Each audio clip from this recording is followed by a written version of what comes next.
Judas, ici on ne parle pas de Judas l'Iscariote, lui dit, Seigneur, qu'est-il donc advenu pour que tu doives te manifester à nous et non pas au monde? Jean 11, verset 22. Toujours l'idée du royaume terrestre hante les siens. Si Jésus ne se manifeste pas, ne prend pas le pouvoir, que deviendront-ils? Ils ne comprennent pas. Alors qu'il a manifesté une telle puissance, une telle capacité à s'attacher les foules. Jésus va donc répondre à Judas qu'il n'a pas été envoyé par le Père en vue d'installer ce royaume-là. Jésus répondit et lui dit, si quelqu'un m'aime, il gardera ma parole, et mon Père l'aimera, et nous reviendrons à lui, et nous ferons notre demeure chez lui.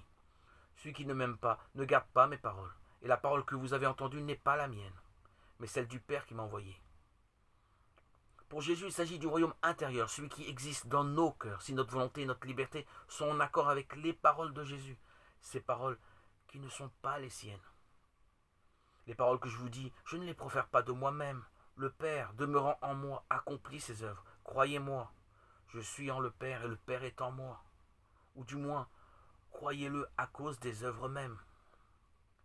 Les miracles de Jésus, ses œuvres, sont là pour permettre aux Juifs de reconnaître l'envoyé de Dieu. Il est bien clair que ces paroles ne pouvaient passer que pour folie intégrale si ces œuvres n'étaient venues éclairer ses contemporains sur sa vraie personnalité. Il prononce les impératifs de l'identité divine qu'il revendique. Croyez-moi, je suis en le Père et le Père est en moi.